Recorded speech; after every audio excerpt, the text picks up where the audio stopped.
En la madrugada del 17 de marzo de 1937, en un pueblo olvidado de la Sierra de Gredos llamado Piedraluenga, 4 niñas nacieron en el sótano de una iglesia bombardeada mientras la Guerra Civil Española desgarraba el país. Lo que sucedió esa noche desafió todas las leyes conocidas de la medicina y la física, y durante casi 90 años, sus descendientes han guardado un secreto que podría cambiar todo lo que creemos saber sobre la muerte y lo que viene después. Lo que estoy a punto de contarte nunca ha sido documentado en ningún archivo médico oficial, nunca ha aparecido en los registros de la guerra, y nunca ha sido mencionado en ningún libro de historia. Pero los documentos existen, escondidos en los archivos privados de una familia que ha mantenido el silencio por miedo a lo que el mundo podría hacer con esta información.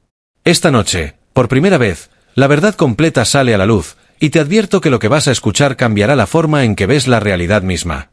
Piedraluenga apenas merecía aparecer en los mapas de Ávila en 1937. Con una población de poco más de 200 habitantes, este pueblo se aferraba a las laderas de la Sierra de Gredos como un pensamiento olvidado, conectado al mundo exterior solo por un camino de tierra que se volvía intransitable cada invierno. La iglesia de San Sebastián, una construcción de piedra del siglo XVI, dominaba la plaza central del pueblo, su campanario visible desde kilómetros de distancia. Pero en marzo de 1937, ese campanario yacía en ruinas, víctima de un bombardeo aéreo que había matado al párroco y a 3 feligreses que se habían refugiado allí pensando que los muros sagrados los protegerían. El sótano de la iglesia, sin embargo, había sobrevivido intacto, y fue en ese espacio subterráneo donde la partera del pueblo, Dolores Martín, había establecido un refugio improvisado para las mujeres embarazadas que no podían ser evacuadas. La noche del 17 de marzo fue particularmente fría, con vientos helados que bajaban de las montañas trayendo consigo el olor a humo y pólvora de los frentes de batalla que se encontraban a menos de 30 kilómetros. Dolores estaba atendiendo a 4 mujeres en diferentes estados de gestación cuando comenzó lo imposible. Catalina Ruiz, de apenas 17 años, entró en trabajo de parto 3 semanas antes de lo esperado. Su hermana menor, Elena, de 15 años, comenzó a experimentar contracciones simultáneas a pesar de que su bebé no debía nacer hasta dentro de un mes. Mientras Dolores corría de una a otra intentando entender qué estaba pasando, las otras 2 mujeres presentes, Inés Soto y María Guerrero, también comenzaron a mostrar señales de parto inminente, ambas semanas antes de sus fechas previstas. Lo que Dolores presenció en las siguientes 3 horas la perseguiría hasta el día de su muerte. Las 4 mujeres dieron a luz casi simultáneamente, cada una a una niña perfectamente formada, pero todas las bebés nacieron en completo silencio. No lloraron, no hicieron ningún sonido, simplemente abrieron los ojos y miraron alrededor con una intensidad que Dolores describió en su diario como antinatural y perturbadora. Pero lo más extraño estaba por venir. A medida que Dolores limpiaba y envolvía a las recién nacidas, notó algo que la hizo detenerse en seco. Las 4 niñas estaban mirando exactamente en la misma dirección, hacia la esquina noreste del sótano, donde no había nada más que una pared de piedra cubierta de humedad. Y entonces, todas a la vez, las 4 bebés comenzaron a mover sus pequeños labios en perfecta sincronía, como si estuvieran hablando con alguien que solo ellas podían ver. Catalina, exhausta pero consciente, fue la primera en notar el comportamiento extraño de su hija. Preguntó a Dolores si era normal, si los recién nacidos a veces hacían esos movimientos. La partera, con más de 30 años de experiencia trayendo vidas al mundo, admitió que nunca había visto nada similar. Las otras madres también observaban desconcertadas cómo sus hijas realizaban los mismos movimientos exactos al mismo tiempo, sus pequeñas cabezas girando al unísono, sus ojos siguiendo algo invisible que se movía por el sótano. Fue entonces cuando Inés Soto gritó y señaló hacia la esquina que las bebés habían estado mirando. Allí, apenas visible en la luz temblorosa de las velas, había algo que no debería estar allí. Una sombra con forma humana, pero sin sustancia, una presencia que todos podían sentir pero que solo las recién nacidas parecían poder ver claramente. Durante los siguientes días, mientras el pueblo intentaba sobrevivir bajo el constante tronar de la artillería distante, las 4 niñas continuaron su comportamiento extraño. Fueron bautizadas con los nombres de Carmen, Lucía, Rosa y Teresa, pero rápidamente se hizo evidente que estas niñas no eran como las demás. Nunca lloraban, ni siquiera cuando tenían hambre o frío. En lugar de eso, simplemente miraban fijamente a sus madres hasta que sus necesidades eran atendidas, como si pudieran comunicarse sin palabras. Más inquietante aún, las 4 bebés dormían y se despertaban al mismo tiempo, sin importar dónde estuvieran o quién las cuidara. Si una estaba en un extremo del pueblo y las otras 3 en el sótano de la iglesia, todas abrían los ojos simultáneamente, como si compartieran un solo reloj biológico imposible. El doctor Javier Mendoza, el único médico que había permanecido en Piedraluenga cuando la guerra comenzó, fue llamado para examinar a las niñas cuando tenían 2 semanas de vida. Lo que encontró lo dejó tan perturbado que escribió un informe detallado que ocultó en su consulta, temiendo que si caía en manos equivocadas, las niñas serían llevadas para experimentación militar. Según sus notas, descubiertas en 2009 durante la renovación de su antigua clínica, las 4 niñas mostraban patrones neurológicos idénticos cuando dormían, sus ondas cerebrales sincronizándose de una manera que desafiaba toda explicación médica. Pero fue su siguiente descubrimiento el que realmente lo aterrorizó. Las niñas reaccionaban a estímulos que él no había aplicado. Cuando pellizcaba suavemente el pie de Carmen, las otras 3 bebés, en habitaciones separadas, movían sus propios pies al mismo tiempo. Cuando Rosa era expuesta a una luz brillante, todas las demás cerraban los ojos simultáneamente, aunque estuvieran en completa oscuridad. Lo que realmente convenció al doctor Mendoza de que estaba presenciando algo extraordinario sucedió durante su tercer examen de las niñas. Tenía a Lucía en su mesa de exploración cuando, sin previo aviso, la bebé dejó de respirar. Durante exactamente 42 segundos, no mostró ningún signo de vida.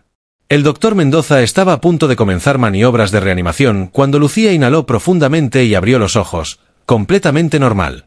Corrió inmediatamente a verificar a las otras 3 niñas.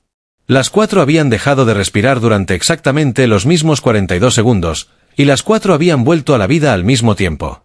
Cuando preguntó a las madres si habían notado algo, Elena Ruiz le dijo algo que lo heló hasta los huesos. Mi hija no estaba aquí durante ese tiempo.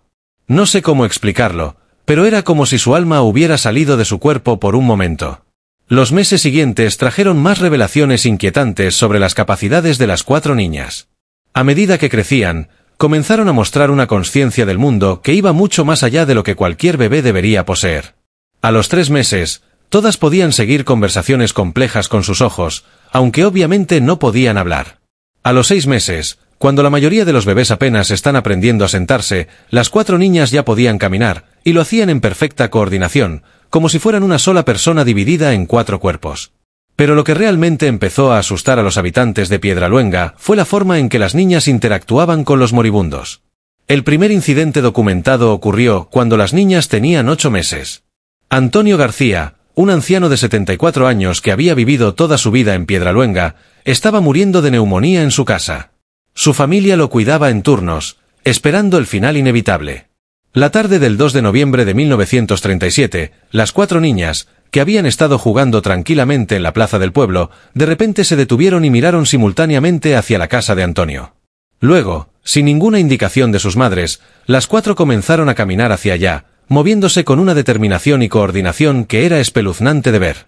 Cuando llegaron a la casa de Antonio, se quedaron paradas frente a la puerta, mirando hacia arriba como si esperaran ser dejadas entrar. La esposa de Antonio, María, abrió la puerta desconcertada, y las niñas entraron directamente a la habitación donde el anciano yacía agonizante. Lo que sucedió a continuación fue presenciado por 5 adultos que estaban en la habitación. Las 4 niñas se acercaron a la cama de Antonio y se colocaron alrededor de él, una en cada lado. Luego, todas al mismo tiempo, extendieron sus pequeñas manos y tocaron al moribundo. Antonio, que había estado inconsciente durante 2 días, de repente abrió los ojos y miró directamente a las niñas. Su esposa juró hasta el día de su muerte que vio algo en ese momento, una luz tenue que parecía fluir desde el cuerpo de su esposo hacia las manos de las niñas, como si estuvieran extrayendo algo de él. Antonio habló por primera vez en días, su voz clara y tranquila. «Ya puedo verlos», dijo. «Todos están esperándome. No tengan miedo». Luego cerró los ojos y exhaló su último aliento, falleciendo de la manera más pacífica que su familia podría haber imaginado. Las 4 niñas retiraron sus manos simultáneamente y salieron de la habitación caminando en perfecta formación, dejando la familia de Antonio en un estado de shock y asombro. Este incidente marcó el comienzo de un patrón que se repetiría una y otra vez durante los siguientes años. Cada vez que alguien en Piedraluenga o en los pueblos cercanos estaba muriendo, las 4 niñas lo sabían, sin importar la distancia. Dejaban lo que estuvieran haciendo y caminaban hacia donde se encontraba la persona moribunda. Los habitantes del pueblo comenzaron a ver su aparición como una señal de que el final estaba cerca, pero también como una bendición, porque aquellos a quienes las niñas visitaban morían en paz, sin dolor, sin miedo, hablando de ver a seres queridos fallecidos que venían a buscarlos. La gente empezó a llamarlas las niñas del silencio, porque nunca hacían ruido, nunca hablaban, solo observaban y tocaban, y en ese toque había algo que aliviaba el terror de la muerte. El doctor Mendoza intentó estudiar este fenómeno más de cerca, pero cada vez que trataba de estar presente durante una de estas visitas, las niñas se negaban a acercarse al moribundo hasta que él se retirara. Era como si supieran que no debían ser observadas durante estos momentos íntimos. Sin embargo, logró entrevistar a docenas de familiares que habían presenciado las visitas, y todos describían exactamente lo mismo. La luz tenue, las palabras de paz del moribundo, y la sensación abrumadora de que algo sagrado e inexplicable estaba ocurriendo. Más inquietante aún, varios testigos juraron que en el momento exacto de la muerte, podían ver figuras translúcidas en la habitación, personas que habían fallecido años antes, como si las niñas de alguna manera abrieran una puerta entre los vivos y los muertos. A medida que las niñas crecían, sus habilidades se volvían más complejas y más perturbadoras.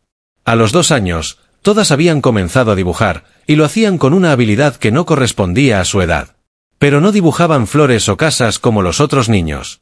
Dibujaban personas, retratos increíblemente detallados de rostros que nadie en el pueblo reconocía. Cuando el padre Francisco Delgado, el nuevo párroco que había llegado para reemplazar al que murió en el bombardeo, vio estos dibujos, se quedó pálido. Reconoció varios de los rostros como personas que habían sido enterradas en el cementerio de la iglesia décadas antes de que las niñas nacieran. Los archivos parroquiales confirmaron que los retratos eran sorprendentemente precisos comparados con las fotografías antiguas que se conservaban de esos difuntos. Las madres de las niñas, aterrorizadas por lo que sus hijas se estaban convirtiendo, buscaron respuestas desesperadamente. Consultaron al doctor Mendoza, al padre Francisco, incluso a una curandera de un pueblo vecino que tenía reputación de entender lo sobrenatural. Pero nadie podía explicar qué eran exactamente estas niñas o por qué habían nacido con estas capacidades. La curandera, una mujer de 70 años llamada Remedios que había ayudado a cientos de personas a lo largo de su vida, se negó rotundamente a acercarse a las niñas después de conocerlas. Cuando le preguntaron por qué, respondió con voz temblorosa: «Esas niñas no son completamente de este mundo. Tienen un pie aquí y otro en el lugar al que vamos después de morir. Son puertas vivientes entre los mundos, y no deberían existir. Lo que sea que les dio ese poder durante su nacimiento, fue algo que nunca debió suceder». El doctor Mendoza, desesperado por encontrar una explicación científica, comenzó a investigar los eventos de la noche en que las niñas nacieron. Entrevistó a Dolores Martín extensamente sobre cada detalle de ese parto, y fue ella quien recordó algo crucial. Durante las horas previas al nacimiento, había habido un bombardeo inusualmente intenso cerca del pueblo. La iglesia misma había recibido varios impactos directos en su estructura superior, aunque el sótano permaneció intacto. Dolores recordaba el olor extraño que había llenado el sótano esa noche, un olor químico que ella no había podido identificar. El doctor Mendoza inmediatamente sospechó que algún tipo de agente químico de guerra había sido liberado durante el bombardeo, y que las 4 mujeres embarazadas habían estado expuestas a él en momentos críticos de sus gestaciones. Siguiendo esta teoría, el doctor Mendoza contactó en secreto a un químico de Madrid que estaba documentando el uso de armas químicas durante la guerra. El químico, el doctor Rafael Ortega, viajó discretamente a Piedraluenga en la primavera de 1939, justo cuando la guerra estaba terminando. Después de analizar muestras del sótano de la iglesia y examinar a las niñas, su conclusión fue aterradora. Las bombas que habían impactado la iglesia contenían una mezcla experimental de gases tóxicos que incluía compuestos de mercurio y un derivado sintético del gas mostaza. Las mujeres embarazadas habían estado expuestas a concentraciones subletales de estos agentes justo cuando sus bebés estaban en las etapas finales del desarrollo cerebral. En condiciones normales, esta exposición habría causado la muerte o daño cerebral severo. Pero en estos 4 casos, algo extraordinario había ocurrido. Los cerebros de los fetos habían mutado en respuesta a la exposición química, desarrollando estructuras neurológicas que no existían en ningún otro ser humano. El doctor Ortega realizó una serie de pruebas que confirmaron sus sospechas más salvajes. Las niñas poseían una región cerebral completamente nueva, un conjunto de neuronas que conectaba sus lóbulos temporales con una estructura similar a la glándula pineal pero mucho más desarrollada. Esta región parecía ser extremadamente sensible a campos electromagnéticos de frecuencia muy baja, exactamente el tipo de campos que, según algunas teorías emergentes, podrían estar asociados con la actividad cerebral al momento de la muerte. En términos simples, el doctor Ortega teorizó que las niñas podían literalmente detectar el momento en que el cerebro de una persona moribunda dejaba de funcionar, y de alguna manera, podían interactuar con ese proceso. No puedo explicar el mecanismo completo, escribió en su informe confidencial, pero estas niñas parecen tener la capacidad de percibir y posiblemente interactuar con el proceso de la muerte de una manera que va más allá de nuestra comprensión actual de la neurociencia. Es como si pudieran ver y tocar algo que el resto de nosotros solo podemos imaginar. Pero el descubrimiento más perturbador vino cuando el Dr. Ortega examinó las propias estructuras genéticas de las niñas. Las mutaciones que habían desarrollado eran heredables. Esto significaba que si las niñas llegaban a tener hijos algún día, existe una alta probabilidad de que sus descendientes heredaran al menos algunas de estas capacidades anormales. Estamos presenciando potencialmente el nacimiento de una nueva rama de la humanidad, escribió. Una que puede interactuar con aspectos de la existencia que siempre han estado fuera del alcance de nuestra especie. Las implicaciones son tan profundas que no puedo siquiera comenzar a comprenderlas completamente. El Dr. Ortega recomendó encarecidamente que las niñas fueran monitoreadas cuidadosamente pero permitidas vivir vidas normales dentro de lo posible, porque someterlas a experimentación agresiva probablemente dañaría sus mentes únicas de maneras impredecibles. Los años de la posguerra fueron difíciles en Piedraluenga, como lo fueron en toda España. El pueblo había sido devastado económicamente, muchos hombres habían muerto en la guerra, y la vida bajo el nuevo régimen era dura y represiva. Pero las 4 niñas continuaron creciendo, y con cada año que pasaba, sus habilidades se volvían más pronunciadas y más imposibles de ocultar. A los 5 años, comenzaron a hablar por primera vez, pero cuando lo hicieron, fue en perfecto unísono, sus voces mezclándose en una sola voz inquietante que hacía que todos los que las escuchaban se estremecieran. Decían cosas que ningún niño de su edad debería saber, hablaban de personas que habían muerto mucho antes de que ellas nacieran, describían eventos históricos del pueblo con detalles que solo los ancianos recordaban. Más perturbador aún, las niñas comenzaron a hacer predicciones sobre muertes futuras. No solo podían sentir cuando alguien estaba muriendo en ese momento, ahora podían saber con días o incluso semanas de anticipación quién moriría y aproximadamente cuándo. La primera vez que esto sucedió, las 4 niñas se acercaron simultáneamente a Miguel Sánchez, un hombre de 42 años que parecía estar perfectamente sano. Habían estado jugando en la plaza del pueblo cuando de repente dejaron de moverse, giraron hacia Miguel y le dijeron al unísono: «Tu corazón dejará de latir en 12 días cuando el sol esté en lo más alto. No te causará dolor. Estarás en tu campo de olivos y tu padre vendrá a buscarte». Miguel se rió nerviosamente y dijo que las niñas tenían una imaginación muy activa.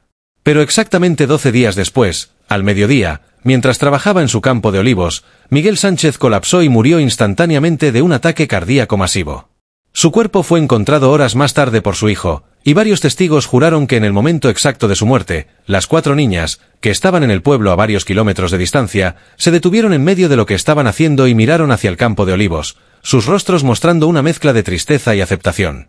Este incidente causó un cambio dramático en cómo los habitantes de Piedraluenga veían a las niñas. Ya no eran solo niñas extrañas con habilidades inexplicables. Ahora eran algo que daba miedo, algo que conocía secretos que los humanos no deberían conocer. Algunos comenzaron a evitarlas, otros trataron de mantener a sus propios hijos alejados de ellas. El padre Francisco enfrentó presiones de algunos feligreses para que declarara que las niñas estaban poseídas por algo oscuro, pero él se negó rotundamente.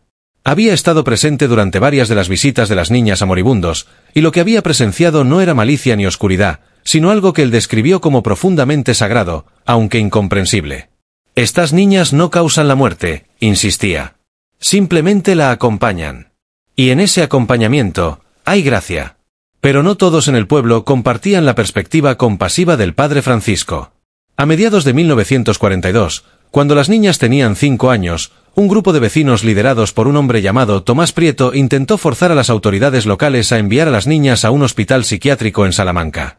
Argumentaban que la presencia de las niñas era antinatural y peligrosa, que su capacidad de predecir muertes estaba causando ansiedad y miedo en toda la comunidad. La confrontación llegó a su punto máximo una tarde de julio cuando Tomás y varios de sus seguidores irrumpieron en el sótano de la iglesia donde las niñas pasaban muchas de sus tardes, exigiendo que fueran entregadas inmediatamente. Lo que sucedió a continuación fue presenciado por más de 20 personas y cambió para siempre la actitud del pueblo hacia las niñas. En el momento en que Tomás y su grupo entraron agresivamente al sótano, las 4 niñas se levantaron simultáneamente y miraron directamente a Tomás.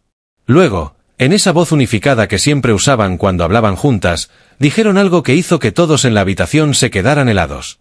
«Tomás Prieto, tu ira no viene de nosotras, viene del hombre que enterraste en el bosque hace 3 años. El hombre que te debía dinero. El hombre cuya familia todavía no sabe dónde está. Él está parado detrás de ti ahora mismo, y quiere que sepas que su hijo todavía lo busca. El silencio que siguió fue absoluto. Tomás se puso pálido como la muerte, retrocedió tambaleándose y luego huyó del sótano sin decir una palabra. Nunca más volvió a hablar públicamente sobre las niñas. 2 semanas después, el cuerpo de un hombre fue encontrado enterrado en el bosque justo donde las niñas habían implicado. La investigación reveló que era Andrés Mora, un comerciante que había desaparecido misteriosamente en 1939. Tomás Prieto fue arrestado y eventualmente confesó el asesinato. Había matado a Andrés durante una disputa por una deuda y había ocultado el cuerpo durante años. Después de este incidente, nadie en Piedraluenga volvió a cuestionar las habilidades de las niñas. El miedo se transformó en algo más complejo, una mezcla de reverencia, cautela y reconocimiento de que estas niñas podían ver verdades que otros preferían mantener ocultas. Las madres de las niñas, aterradas por las implicaciones de lo que sus hijas habían revelado, se reunieron con el doctor Mendoza para discutir qué hacer. Si las niñas podían ver crímenes pasados y revelar secretos enterrados, su seguridad estaba en grave peligro. Había muchas personas en España que tenían secretos que proteger, y no todos serían tan cobardes como Tomás Prieto al ser confrontados. El doctor Mendoza tomó una decisión que cambiaría el curso de las vidas de las niñas. Contactó a un colega en Barcelona, el doctor Enrique Vidal, un neurocientífico que había estado estudiando casos de percepción anormal desde antes de la guerra. El doctor Vidal viajó a Piedraluenga en secreto, y pasó 3 meses estudiando a las niñas intensivamente. Sus hallazgos, documentados en cuadernos que permanecieron ocultos en su familia hasta 2015, fueron aún más extraordinarios de lo que el doctor Mendoza había anticipado. Las niñas no solo podían detectar la muerte y ver a los muertos, también parecían poder acceder a recuerdos que no eran suyos. Cuando tocaban objetos que habían pertenecido a personas fallecidas, podían describir eventos de las vidas de esas personas con una precisión imposible. Cuando visitaban lugares donde habían ocurrido muertes violentas, podían recrear los eventos exactos que habían conducido a esas muertes. El doctor Vidal realizó un experimento particularmente revelador.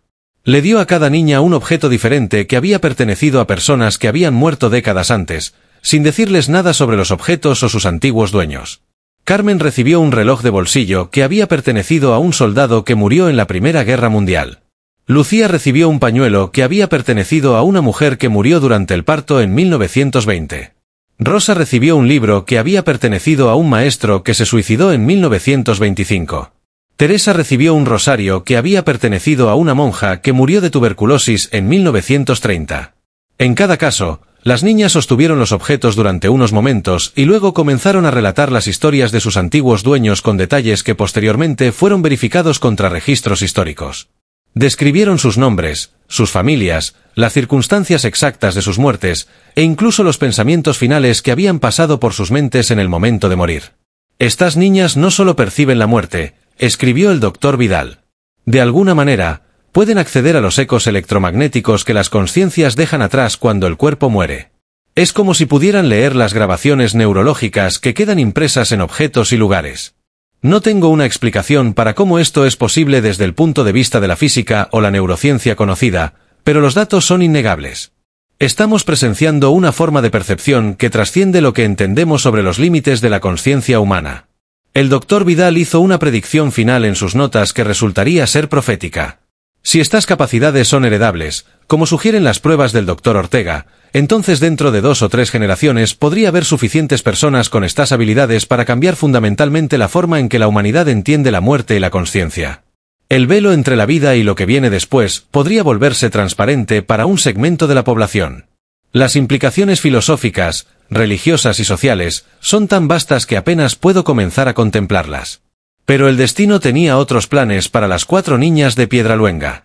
En el otoño de 1943, cuando tenían 6 años y medio, agentes del gobierno franquista llegaron al pueblo con órdenes de llevar a las niñas a Madrid para evaluación médica obligatoria. Alguien en posición de poder había escuchado rumores sobre sus habilidades y quería investigar si podían ser útiles para el régimen. Las madres de las niñas, el doctor Mendoza y el padre Francisco sabían que si las niñas eran llevadas, nunca volverían. Serían estudiadas, experimentadas, explotadas y eventualmente destruidas por las mismas fuerzas que buscaban entender su poder. La noche antes de que llegaran los agentes del gobierno, algo extraordinario sucedió. Las 4 niñas desaparecieron. Simplemente se desvanecieron de sus camas sin dejar rastro. No hubo señales de lucha, no hubo testigos, no hubo pistas sobre a dónde habían ido. Era como si se hubieran evaporado en el aire. Durante días, semanas y luego meses, se realizaron búsquedas exhaustivas. El gobierno movilizó recursos significativos para encontrarlas, convencido de que las niñas habían sido secuestradas o escondidas por sus familias. Pero no se encontró nada. Las 4 niñas habían desaparecido tan completamente como si nunca hubieran existido. Sus madres juraron bajo interrogatorio que no sabían nada sobre su paradero, y todas las evidencias sugerían que estaban diciendo la verdad. El doctor Mendoza fue arrestado brevemente bajo sospecha de ayudar en una fuga, pero fue liberado cuando quedó claro que tampoco sabía nada. El único indicio de lo que podría haber sucedido vino del padre Francisco, quien encontró una nota en el altar de la iglesia la mañana después de la desaparición. La nota, escrita en 4 caligrafías diferentes pero combinadas en un solo mensaje, decía simplemente: «Hemos ido donde pertenecemos. Estaremos bien. Gracias por amarnos cuando otros tenían miedo. Algún día volveremos, pero no como niñas. Dígales a nuestras madres que no se preocupen. La muerte no es el final, y nosotras nunca realmente morimos». Los años pasaron y Piedraluenga gradualmente volvió a la normalidad, o al menos a lo que pasaba por normalidad en un pueblo que había sido testigo de lo imposible. Las madres de las niñas vivieron el resto de sus vidas con el dolor de la pérdida, pero también con una extraña paz, como si en algún nivel supieran que sus hijas estaban bien, donde quiera que estuvieran. El doctor Mendoza continuó practicando medicina hasta su muerte en 1967, pero nunca volvió a hablar públicamente sobre las niñas. El padre Francisco llevó el secreto a su tumba en 1971. Pero la historia no terminó con la desaparición de las niñas. Durante las décadas siguientes, comenzaron a surgir reportes de toda España de niños con habilidades similares. Una niña en Granada que podía predecir terremotos días antes de que ocurrieran. Gemelos en Sevilla que compartían sueños idénticos sobre eventos futuros. Un niño en Valencia que podía localizar personas desaparecidas simplemente tocando objetos que les habían pertenecido. Cada caso era único, pero todos compartían un patrón común. Los niños habían nacido durante momentos de gran trauma o violencia, sus madres habían estado expuestas a situaciones extremas durante el embarazo, y todos mostraban capacidades que desafiaban la explicación científica convencional. En 2001, una investigadora de la Universidad de Barcelona, llamada doctora Isabel Ramírez, comenzó a recopilar estos casos sistemáticamente. Su investigación, publicada en una revista académica oscura que pocos leyeron, identificó al menos 37 casos documentados de niños españoles nacidos entre 1937 y 1960 que mostraban formas de percepción anormal. La doctora Ramírez teorizó que la combinación de trauma emocional extremo, exposición a toxinas ambientales y posiblemente factores genéticos aún no comprendidos había creado una especie de mutación en cascada que se estaba propagando silenciosamente a través de la población española. «Estos niños no son anomalías aisladas», escribió. «Representan el comienzo de algo nuevo en la evolución humana. Una rama de nuestra especie que puede percibir aspectos de la realidad que han estado ocultos desde que existimos como especie». Pero el hallazgo más sorprendente de la doctora Ramírez vino cuando comenzó a rastrear las genealogías de estos niños extraordinarios. Descubrió que muchos de ellos estaban relacionados de formas que no habían sido documentadas oficialmente. Líneas familiares que se cruzaban en patrones inesperados, conexiones que sugerían que las habilidades se estaban heredando y propagando exactamente como el doctor Ortega había predicho en 1939. En 2018, algo extraordinario sucedió que trajo la historia de las niñas de Piedraluenga de vuelta a la atención pública. Una mujer de 63 años llamada Clara Méndez se presentó en una conferencia de parapsicología en Madrid y afirmó ser descendiente directa de una de las 4 niñas desaparecidas. Clara trajo consigo documentos genealógicos meticulosamente mantenidos que rastreaban su linaje hasta Carmen Ruiz, una de las niñas originales. Según Clara, Carmen no había muerto ni había desaparecido permanentemente. Había sido escondida por una red de personas que entendían lo que ella y las otras niñas representaban y que querían protegerlas de la explotación. Carmen había vivido hasta los 74 años, criando una familia bajo un nombre diferente en un pueblo remoto de los Pirineos. Y había pasado sus habilidades a sus hijos, quienes a su vez las habían pasado a los suyos. Clara demostró sus propias habilidades frente a un público de más de 200 personas. Pidió a voluntarios que le trajeran objetos personales de seres queridos fallecidos, y procedió a describir con precisión escalofriante las vidas y muertes de esas personas. Predijo correctamente las muertes de 3 personas en la audiencia que morirían en los siguientes 6 meses, detalles que posteriormente fueron verificados. Y más inquietante aún, Tocó a varios miembros de la audiencia y les dijo cosas sobre sus pasados que nadie más podría haber sabido, secretos que habían guardado durante décadas. No soy la única, dijo Clara al final de su presentación. Hay cientos de nosotros ahora, quizás miles, esparcidos por toda España y más allá. Todos descendientes de aquellos niños originales que nacieron durante los años más oscuros de nuestro país. Estamos empezando a encontrarnos, a conectarnos, a entender lo que somos. Y cuando llegue el momento adecuado, cuando el mundo esté listo, revelaremos completamente lo que podemos hacer. La presentación de Clara causó sensación en ciertos círculos, pero fue en gran medida ignorada por los medios principales y la comunidad científica establecida. Demasiado extraordinario para ser creído, demasiado desafiante de los paradigmas existentes para ser tomado en serio. Pero para aquellos que estaban prestando atención, las implicaciones eran asombrosas. Si Clara estaba diciendo la verdad, si realmente había una población creciente de personas con estas habilidades heredadas, entonces la predicción del Dr. Vidal se estaba cumpliendo. El velo entre la vida y la muerte se estaba volviendo transparente, al menos para algunos. En febrero de 2024, 87 años después del nacimiento de las niñas originales, se publicó un anuncio en varios periódicos españoles invitando a descendientes de los niños extraordinarios nacidos durante la Guerra Civil a reunirse en Piedraluenga el 17 de marzo. El anuncio proporcionaba coordenadas específicas y un horario, pero no decía quién lo había colocado ni qué sucedería en la reunión. Más de 120 personas se presentaron ese día, desde todos los rincones de España. Entre ellos había médicos, profesores, artistas, trabajadores ordinarios, todos afirmando tener habilidades que no podían explicar y todos rastreando su linaje a niños nacidos durante los años de la guerra. Lo que ocurrió en esa reunión permanece en gran medida desconocido. Los asistentes han sido notablemente reticentes a discutir los detalles. Pero varios dijeron después que fue como encontrar finalmente a su familia real, personas que entendían lo que era vivir entre dos mundos, ver cosas que otros no podían ver, conocer cosas que no deberían poder conocerse. Un hombre que asistió, que se negó a dar su nombre real, compartió esto. Formamos un círculo en las ruinas del sótano donde nacieron las primeras niñas. Y cuando todos tocamos las paredes al mismo tiempo, pudimos sentirlos. No solo a las 4 niñas originales, sino a todos los que habían muerto en ese lugar a lo largo de los siglos. Era como si el lugar mismo fuera una grabación de todas las vidas que lo habían tocado. Y en ese momento, entendimos por qué existimos. No somos anomalías ni errores de la naturaleza. Somos puentes. Somos los que pueden ayudar a los vivos a entender que la muerte no es el final, sino una transformación. Y somos los que pueden ayudar a los moribundos a cruzar sin miedo. Desde esa reunión, ha habido reportes de que este grupo de individuos extraordinarios ha comenzado a trabajar discretamente con hospitales y hospicios en toda España. Ofrecen sus servicios de forma anónima y gratuita, simplemente estando presentes cuando las personas están muriendo, tocándolas, ayudándolas a cruzar con paz.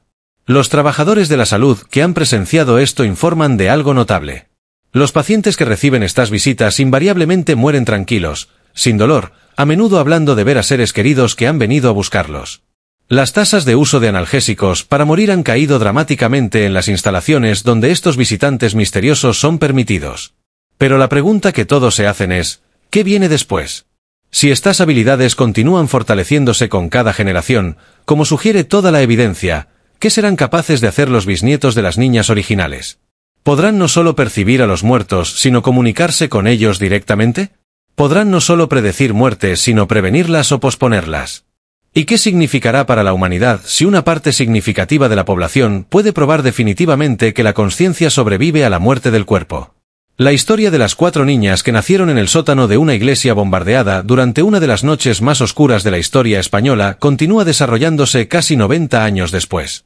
Lo que comenzó con 4 bebés que nacieron en silencio se ha convertido en un fenómeno que podría cambiar fundamentalmente cómo entendemos la vida, la muerte y lo que significa ser humano. Y si los descendientes de esas niñas tienen razón, si realmente son puentes entre mundos, entonces quizás lo más aterrador y lo más hermoso está aún por venir.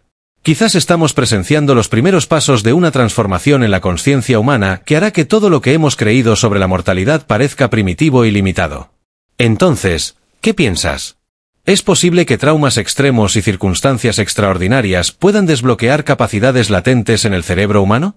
¿Alguna vez has tenido una experiencia que te hizo cuestionar los límites de lo que percibimos como realidad?